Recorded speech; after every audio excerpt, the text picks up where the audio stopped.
अब जैसा कि हमने आपको पिछले लेक्चर में बताया था, ठीक है, कि रूट परिमेय संख्या होती क्या है। अब यहाँ हमको क्या प्रूफ करना है कि सिद्ध कीजिए कि रूट 2 एक क्या है, अपरिमेय संख्या। लेकिन इसको प्रूव करने से पहले हमको एक थ्योरम है, प्रमेय है, वो पता होनी चाहिए। तो थ्योरम है क्या?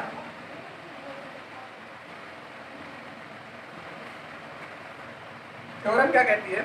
थ्योरम कहती है कि माना p एक अभाज्य संख्या है, ठीक है, और a एक क्या है, भाज्य संख्या या एक धनात्मक पूर्णांक है, ठीक है, धनात्मक पूर्णांक है।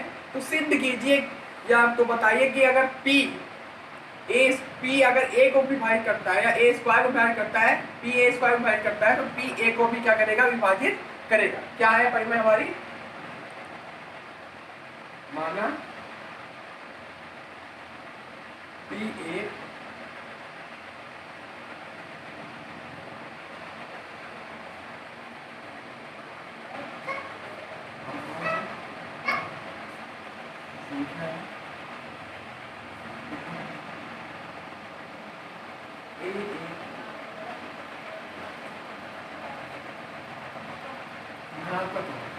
अब देखिए धनात्मक पूर्णांक होगा कैसा?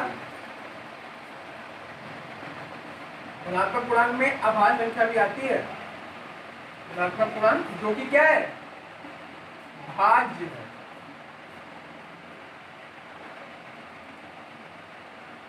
अगर p a स्क्वायर को क्या करता है, विभाजित करता है,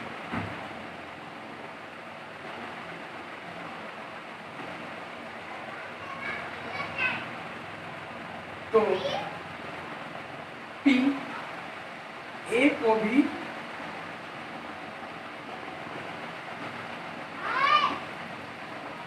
क्या करेगा, विभाजित।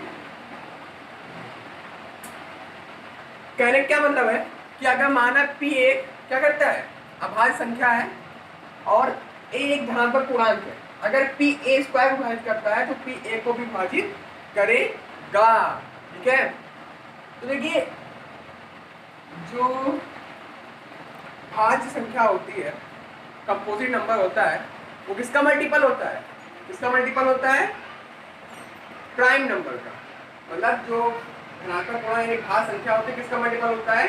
अभाज्य संख्या का। और आपको अंकगणित का जो आधारभूत प्रमेय है उसमें पता था, क्या बताया था हमने, कि अगर कोई भाज्य संख्या होगी तो उसको जब हम प्राइम नंबर तोड़ेंगे वो तभी उस नंबर से, मतलब जैसे मान लिया क्या 3 क्या है, 3 12 को क्या कर रहा है, विभाजित करता है। अब सभी पता है 3 12 को विभाजित करेगा। तो देखो क्या है, जो 12 है, 12 का जब हम प्राइम फैक्टर करेंगे क्या आएगा, 2 3 4 क्या है 12। तो 3 जो है वो उसके गुणनखंड में आना चाहिए। तो मतलब कोई संख्या तभी विभाजित होती है किसी संख्या से जब वह उसके गुणनखंड में आती है, यानी फैक्टर में उस नंबर का अगर कुछ मान, मतलब जब उसका फैक्टर निकालते हैं तो अगर उसमें वैल्यू, अगर वो वैल्यू आती है तभी उससे क्या होगी, है विभाजित होगी, तभी तो 3 से विभाजित होगा। जब 3 कट गया, 3 से कितना बचा, 4 ही तो बचेगा, है ना। 12 3 को कैसे काटेगा, 12 3 से कैसे डिवाइड होगा, जब 12 के फैक्टर में 3 आए तभी तो डिवाइड होगा। वही चीज यहाँ कहने का है, क्या कह रहा है कि p जो है वो एक अभाज्य संख्या, तो एक धनात्मक पूर्णांक है। तो हमने बताया कि आधारभूत प्रमेय क्या है, जब a तभी विभाजित होगा, p a स्क्वायर को विभाजित करता है तो p a को विभाजित करेगा। कब विभाजित करेगा, जब a के गुणनखंड में p आए। तो मीन दैट क्या, माना a बराबर क्या हो सकता है, p1 हो सकता है, इसका कुछ भी गुणनखंड हो सकता है a का, p2 गुणे p3। तो a स्क्वायर का क्या होगा, सेम वही गुणा कर दो, p1 स्क्वायर p2 स्क्वायर और p3 का स्क्वायर, ओके, a स्क्वायर। अब देखो a स्क्वायर कब p को डिवाइड करेगा, a square p a square कब डिवाइड करेगा, जब इसमें p का मान हो, जब इसमें p का मान हो तभी तो यहाँ p डिवाइड करेगा। p1 भी p हो सकता है, p2 भी p हो सकता है, p3 भी p हो सकता है। जब वैल्यू होगी तभी तो डिवाइड करेगा, करेगा कि नहीं करेगा? तो हम बता रहे थे जब पी ए स्क्वायर कब डिवाइड करेगा, जब उसके आधार, जब उस पे क्या होगा, उसके गुणनखंड में पी की वैल्यू हो। तो यहाँ क्या लिखेंगे, पी ए स्क्वायर को क्या करता है, विभाजित करता है। जब पी ए स्क्वायर क्या करेगा, विभाजित करेगा, तो क्या होगा, पी, तो पी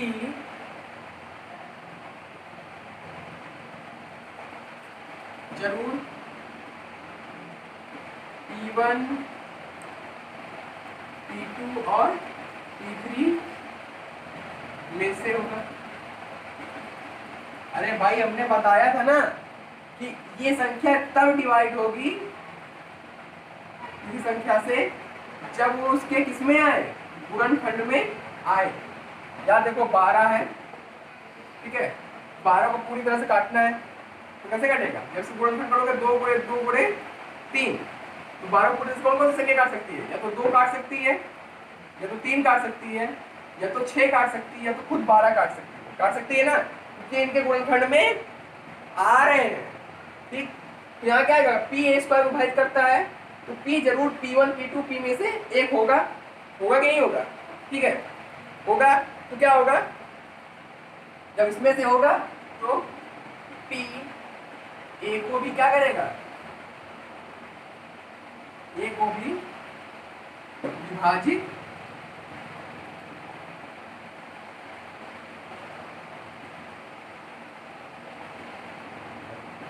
क्लियर, सिद्ध हो गया। पर में क्या कह रहा था, माना एक अभाज्य संख्या तथा एक धनात्मक पूर्णांक है, ठीक है, अगर पी ए स्क्वायर विभाजित करता है तो पी ए को विभाजित करेगा। अब यार जब एक ए स्क्वायर विभाजित करता है तो जाहिर सी बात है क्या होगा, पी जो होगा वो उसका क्या होगा, गुणनखंड होगा, फैक्टर में से एक होगा, ठीक है। तो ए बराबर क्या मान लिए, P1 P2 P3, क्योंकि फैक्टर ही तो होगा तभी तो डिवाइड करेगा यार ये स्क्वायर को। जब ए स्क्वायर बराबर मेन चीज का स्क्वायर कर दिए, P1 square P2 square P3 square, क्यों, क्योंकि जब हम इस संख्या को P1 मल्टीप्लाई बाय P2 करें, P1 करें तो क्या आएगा, P उनको स्क्वायर आएगा, ठीक। जब पी स्क्वायर विभाजित करता है, पी स्क्वायर विभाजित करता है तो जाहिर सी बात है कि जो पी की वैल्यू होगी वो इनमें से किसी एक की होगी, होगी कि नहीं होगी।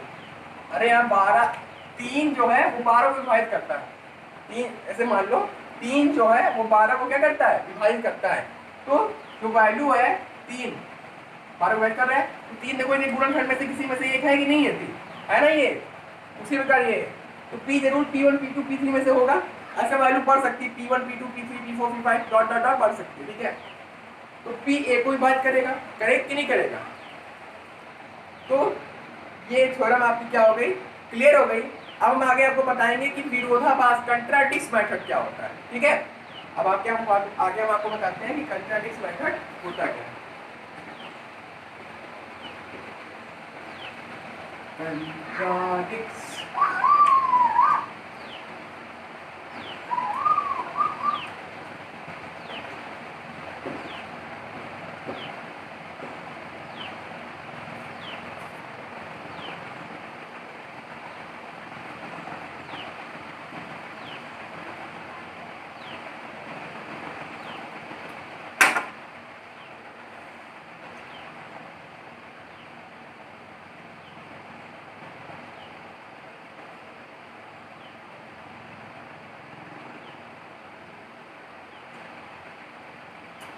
कंट्राडिक्स मतलब क्या होता है, विरोधाभास, जो विरोधाभास वाला मेथड होता है, ठीक है, इसे बोलते हैं कंट्राडिक्स। मतलब इसमें विरोध का, इसमें क्या होता है कि आप पहले जो संख्या होती है उसको सत्य मानते हो, किसी भी चीज को आप क्या मानोगे, पहले रियल मानोगे।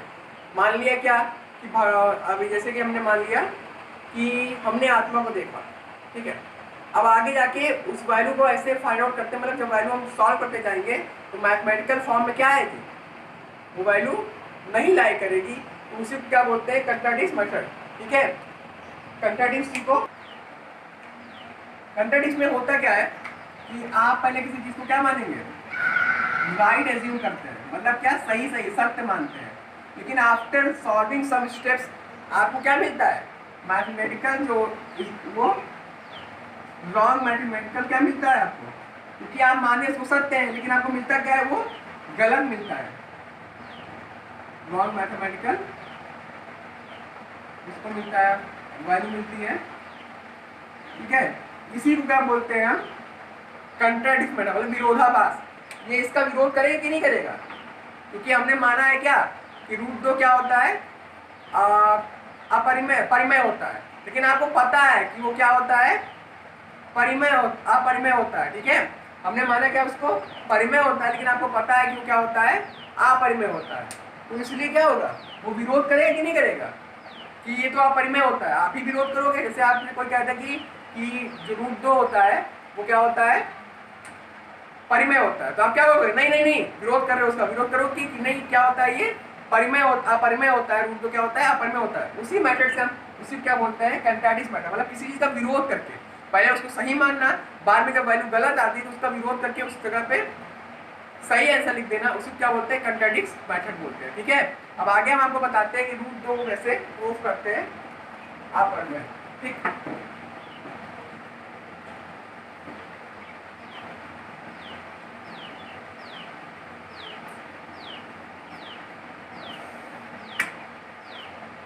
तो देखिए अब हमने बताया था कि कंट्राडिक्ट मेथड प्रूफ करेंगे, तो सिद्ध कीजिए कि रूट 2 एक क्या है, अपरिमेय संख्या है।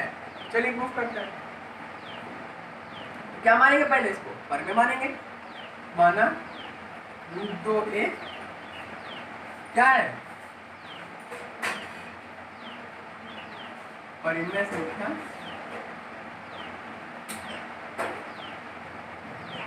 जब परिमेय होगी तो क्या होगा, रूट 2 बराबर p अपॉन क्यू, जहां क्यू की वैल्यू 0 के बराबर नहीं है और p व क्यू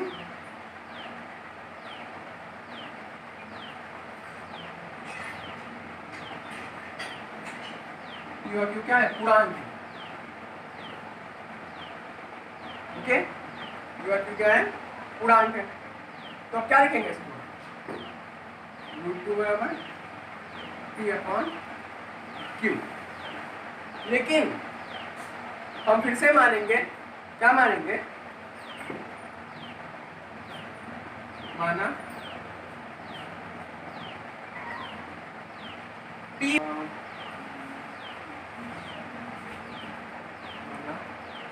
अब देखिए यहाँ पे हमने क्या किया, रूट 2 को p अपॉन क्यू के बराबर मान लिया, जहां क्यू की वैल्यू 0 के बराबर नहीं है।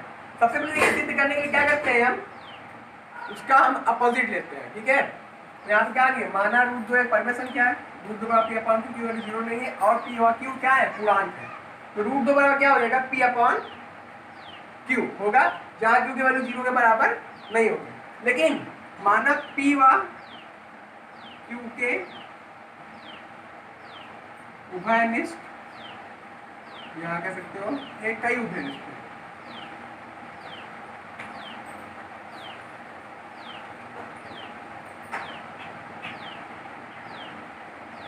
अरे कोई परिमेय संख्या होगी उसके उभयनिष्ठ होंगे कि नहीं, कॉमन कुछ होंगे, उभयनिष्ठ है, ठीक है।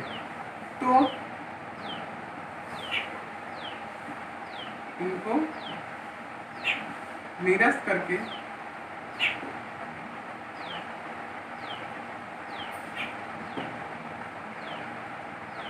इनको निरस्त करके हम क्या प्राप्त करेंगे, हम a अपॉन b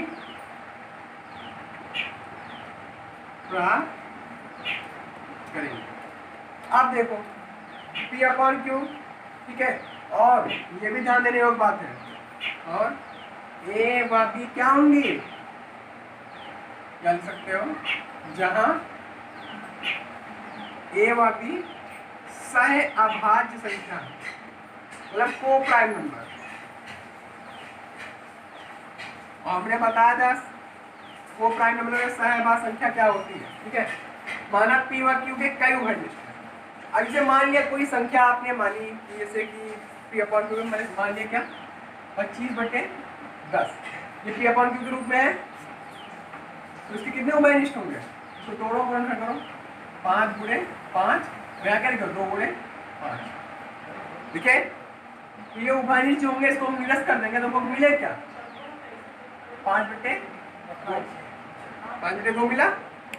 ठीक है, अब देखो सहभाज्य संख्या होती क्या है, जिनके क्या हो केवल कॉमन क्या हो, एक के अलावा कोई दूसरा कॉमन ना हो, उसे क्या बोलते हैं हम दोनों संख्याओं में। अगर दोनों संख्याओं में एक के अलावा कोई और कॉमन ना हो तो उसको हम क्या बोलेंगे सहभाज्य संख्या। यहाँ पे माना पी व क्यू क्या है कि कई उभयनिष्ठ है, तो इनको निरस्त करके हम a/b प्राप्त करेंगे। जब a/b प्राप्त किए, देखो यहाँ पे a/b मिलेगा नहीं मिलेगा भैया, अब तो ये a/b हो गया ना, तो जहाँ a व b क्या है सहभाज्य संख्या है। अब देखो सहभाज्य संख्या हमको मिल गई है, तो क्या लिखेंगे यहाँ पे √2 = a/b। ठीक है, अब देखो ये p को इधर भेज देंगे, √2b = a², sorry √2b = a। इतना समझ में आया आपको, करना क्या है इसमें आपको ये बता देते हैं। सबसे पहले अगर आप कोई भी अपरिमेय संख्या को अपरिमेय संख्या को सिद्ध करने के लिए कहे कि आप परिमेय सिद्ध कीजिए, करना क्या है आपको, उसको क्या मान लेना परिमेय। तो माना √2 एक परिमेय संख्या है, √2 = p/q जहाँ q ≠ 0 और p और q क्या है पूर्णांक। ठीक है, √2 = p/q के जहाँ q, लेकिन माना q इसके क्या होंगे p व q के कई उभयनिष्ठ होंगे कि नहीं होंगे, तो इनको निरस्त करके जो उभयनिष्ठ मिलेगा उसको हम कट करके, मतलब वहां पे एक के अलावा कोई और उभयनिष्ठ नहीं होना चाहिए, कॉमन नहीं होना चाहिए नंबर में। ठीक है, प्राप्त करेंगे। ठीक है, a/b प्राप्त करेंगे जहाँ a व b क्या है सहअभाज्य संख्या है, a व b क्या है सहअभाज्य संख्या है। √2 बराबर क्या हो जाएगा a/b हो जाएगा, अब b उधर ट्रांसफर करें √2 बराबर a हो गया। ठीक है, अगला इसे सॉल्व करते हैं। अब क्या करेंगे, दोनों पक्षों में वर्ग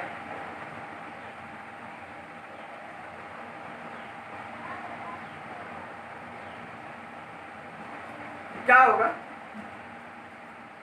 2b² = a², स्क्वायर से वो कैंसिल, 2 बचा है, b² = a²। अब देखो यहाँ क्या हो गया, ये b² ऐसे ही रहने दो, वो a²/2 कर दो। ठीक, इतना क्लियर हुआ। क्या लिखूंगा 2, चूंकि 2a² को विभाजित करता है तो 2a को भी करेगा। हमने अभी थ्योरम पढ़ाई थी, इसीलिए थ्योरम ने पहले पढ़ा दी थी। जब 2a² को विभाजित करता है तो 2a को भी विभाजित करेगा। तो जब करेगा तो क्या आएगा, जब इसको जब 2a² करता है तो 2a को भी करेगा, जब a को करेगा कुछ संख्या होगी यहाँ पे, जब करेगा तो क्या आएगा, मान लिया संख्या क्या आ गई c। अरे जब काटेंगे किसी संख्या को कुछ ना कुछ मिलता है कि नहीं मिलता है, हमको फल मिलता है कुछ ना कुछ, भागफल, तो क्या आएगा, मान लिया 10 था तो 10 दूनी 2 पंचे 10 या 5 आएगा। ठीक, तो a बराबर क्या हो जाएगा 2c। इसको हम समीकरण क्या मान लेते हैं, 1 मान लेते हैं। ठीक ठीक, a बराबर क्या हो गया 2c। हम क्या करेंगे, a का मान समीकरण 1 में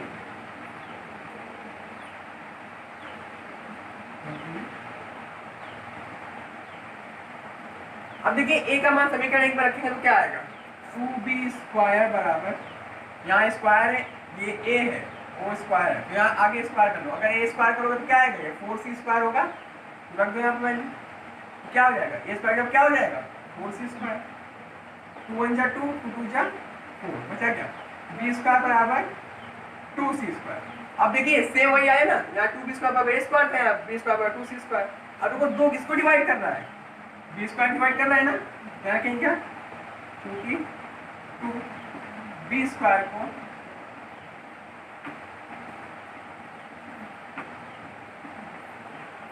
विभाजित करता है तो 2b को भी करेगा। क्या करेगा, विभाजित करेगा। ठीक है, तो अब देखिए यहाँ क्या मिल गया, ए और बी में कितने कॉमन मिल रहे हैं, 2 कॉमन मिल रहा है ना। ए और बी में क्या कॉमन मिल रहा है, 2। हमने बताया क्या था, ये कौन संख्या थी, ए और बी। ए और बी सहभाज्य संख्या थी, और सहभाज्य संख्या में कॉमन क्या होना चाहिए, केवल 1 होना चाहिए। ठीक, लेकिन यहाँ क्या मिल रहा है, 2 कॉमन मिल रहा है।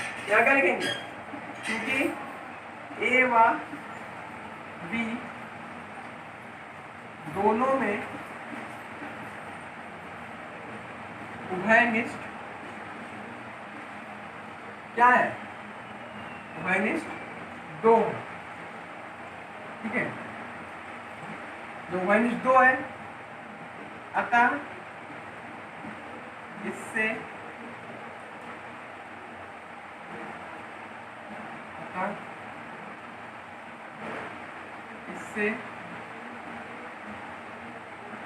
इस बात का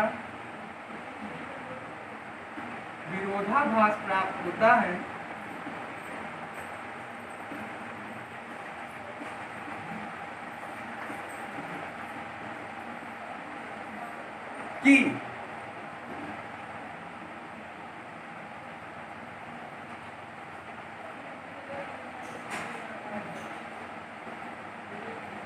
हमारे द्वारा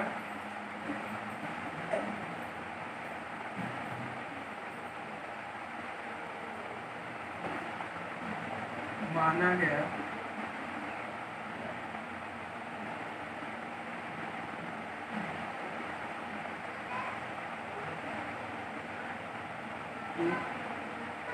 √2 एक परिमेय संख्या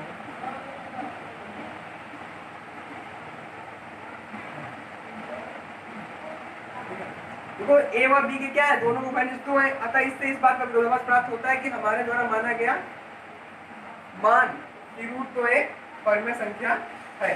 अतः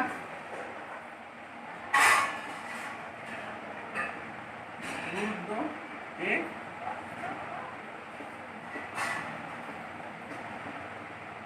अपरिमेय।